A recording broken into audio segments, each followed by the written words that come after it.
దేవునికి మహిమ కలుగును గాక. హల్లెలూయా.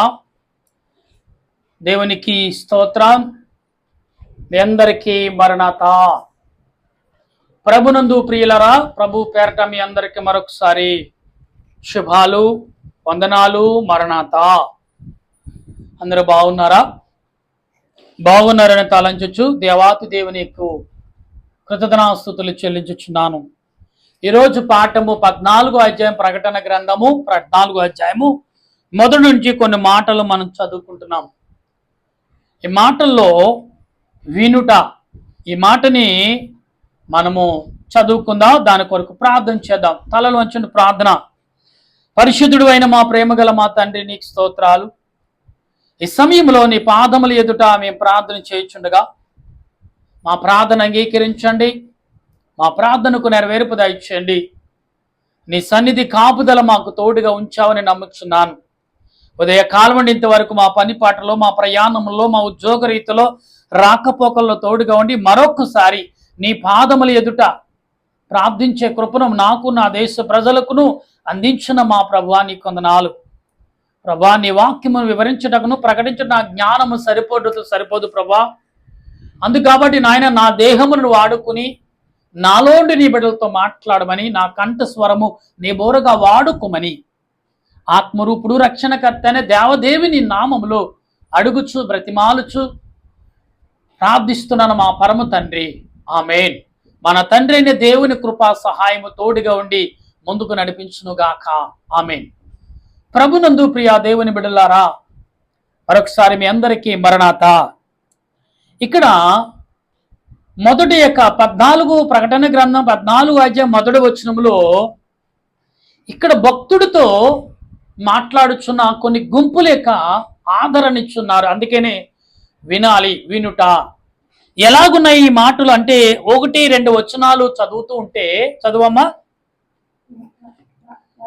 మరియు నేను చూడగా ఇదిగో ఆ గొర్రె పిల్ల సియోను పర్వతం మీద నిలుచుట ఆయన నామమున. అంటే ప్రియులారు, ఇక్కడ కనబడుచున్నామంటే దేవుడు సియోను యొక్క పర్వతం మీద నిలబడి ప్రజలకు ప్రకటిస్తున్నట్టుగానే ఉంది. ప్రకటన గ్రంథం అనేక విషయాలకు లోబడిన మాటలుగా మనకు కనబడుతున్నాయి. అయితే కొన్ని విషయాల్లో చాలా జాగ్రత్త కలిగి మనం వినాలి. ఎందుకంటే పరిశుద్ధాత్మ దేవుడు మనల్ని వాడుకున్నప్పుడు ఆ రీతిగా మాట్లాడగలగండి. ఇక్కడ వినుట వలన, వినుచున్నాను, చూస్తున్నాను అంటున్నాడు. ఎందుకు చూస్తున్నాడు? ఈ సీనాయి పర్వతం మీద మోషేతో మాట్లాడిన దేవుడు ఈరోజు మనందరితో కూడా మాట్లాడటకు అదే ప్రధాన స్థలముగా ఎంచుకున్నాడు. గమనించండి. అలాగే 2వ వచనంలో చదవమ్మా. 2వ వచనం. మరియు విస్తారమైన జనముల ధ్వనితో, గొప్ప ఉరుము ధ్వనితోను సమానమైన ఒక శబ్దము పరలోకము నుండి రాగా నేను వింటిని. దేవునికి మహిమ కలుగును. ఏమంటున్నాడు? పరలోకము శబ్దం. ఎందుకు జరుగుతుంది ఈ శబ్దం? ఎందుకు జరుగుతున్న ఆ యొక్క విలువైన గనులు ఘనత ఎందుకు జరుగుతుంది? ఆ మహాశబ్దముని ఏంటని గమనించినప్పుడు భూలోకములోకి, పరలోకములో గొప్ప మరి ఎంతో విస్తారమైన విజ్ఞాపన జరుగుతుంది. అది ఎవరు కొరకంటే మానవులను పరలోకం తీసుకెళ్ళటానికి కొంత ప్రణాళికను జరిపిస్తున్నారనేది మనం ఈ వాక్యాన్ని బట్టి అందుకోవచ్చు. ప్రియులారా, జాగ్రత్త కలిగి వినండి. దేవుడు ఎందుకు ఈ ప్రణాళిక మనకు చూస్తున్న మాటలు ఎందుకు దైవజనుడు, ఆ భక్తుడు మనకు అందిస్తున్నాడంటే, దేవుడు ఇవాళ 24 పెద్దలు, 4 జీవులు, పరలోక పరిశుద్ధులు చేసిన విజ్ఞాపన ఈ రోజు భూలోకమునకు రక్షణ కంచిగా ఉన్నదనేది మనం ఎంతగా భావిస్తున్నామో ఒకసారి ఆలోచించాలి. 3వ వచనములో వారు సింహాసనము ఎదుటను, ఆ 4 జీవుల ఎదుటను, పెద్దల ఎదుటను ఒక గొప్ప కొత్త కీర్తన పాడుచుండిరి. భూలోకములను కొనబడిన ఆ మాట 44,000 మంది మరెవరు ఆ కీర్తన అంటే ప్రియులారు ఇక్కడ 120 మందిని అంటే ఎప్పుడంటే యేసు ప్రభువును పరలోకం వెళ్ళిన తర్వాత ఈ 120 మంది మేడగదిలో ప్రార్థన చేసిన వారును ఆ 40,000 మంది యొక్క ప్రార్థన అంటే వారందరూ కూడా ఏకమై ఈ కీర్తన పాడుతాడు. ఏ కీర్తన? రాజులకు రాజా అని ఎన్నో కీర్తనలు ఉన్నాయి. రారాజు అయిన యేసు ప్రభువా, రానై ఉన్న దేవా అని ఈ మాటకు ముందుమూరి దేవదాసి గారు అన్నారు, ప్రభు రాకడ నిమిత్తం పాడిన కీర్తన అని కొన్ని మాటలు చెప్పారు. లేదా ప్రభు పరలోకము నుండి భూలోకానికి వచ్చి ప్రజలను తీసుకెళ్లేటప్పుడు పాడే కీర్తనని కూడా ఆయన డైరీలో అనేకమైన మాటలు అందించారు. అయితే ఇక్కడ మనం విషయాలు వినాలి. 4వ వచనం చదువుతున్నప్పుడు వీరు శ్రీ సాంగత్యమున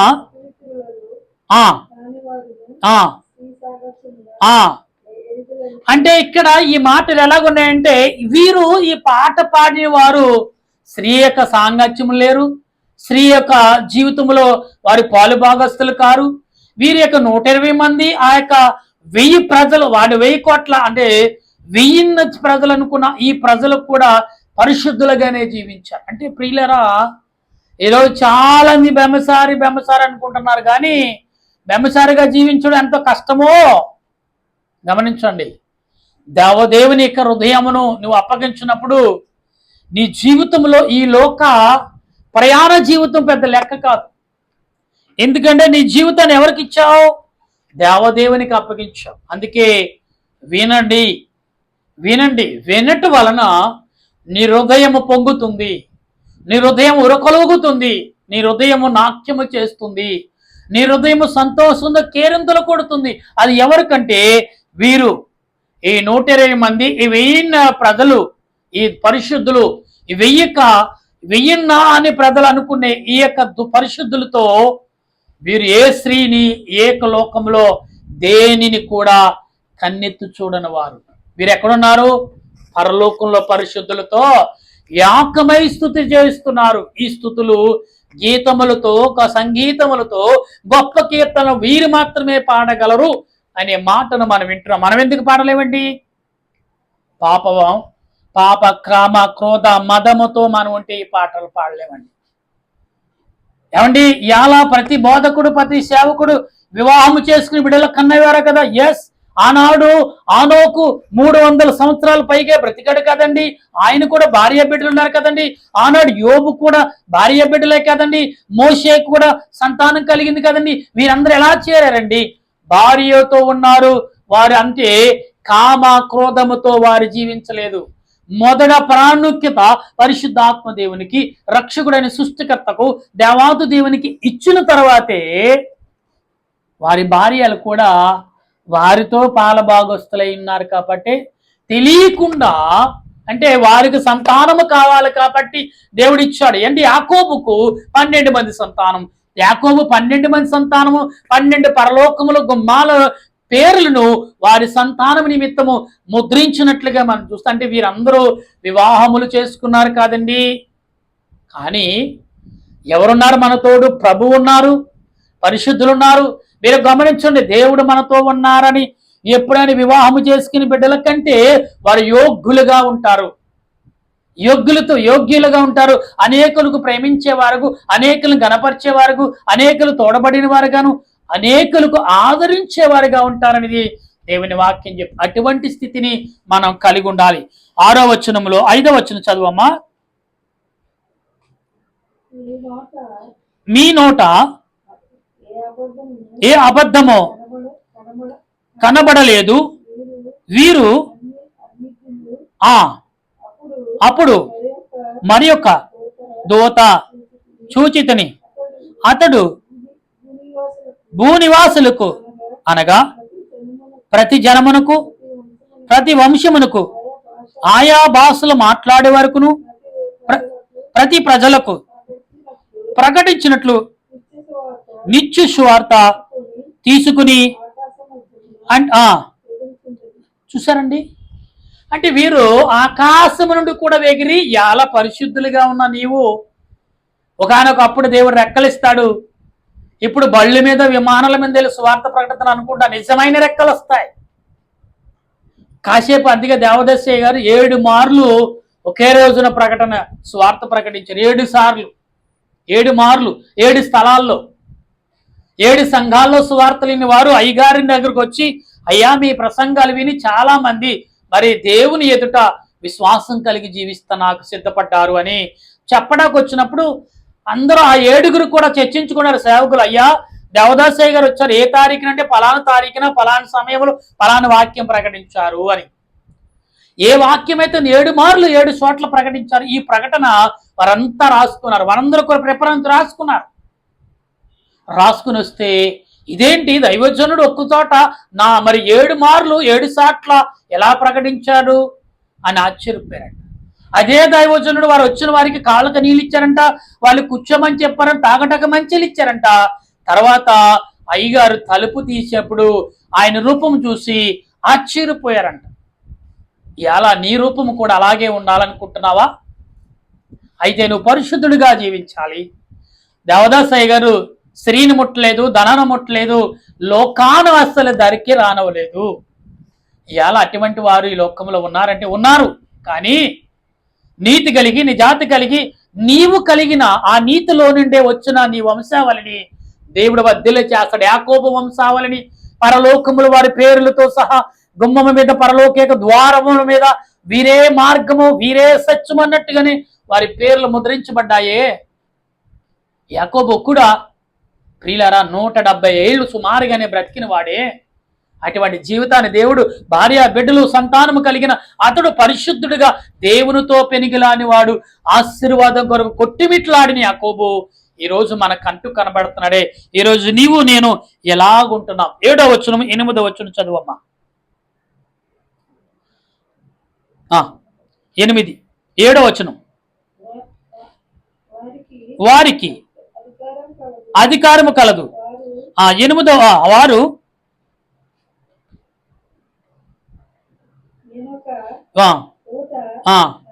అనగా 2వ దూత వెంబడి వచ్చి మహో ఉద్రేకముతో కూడిన తన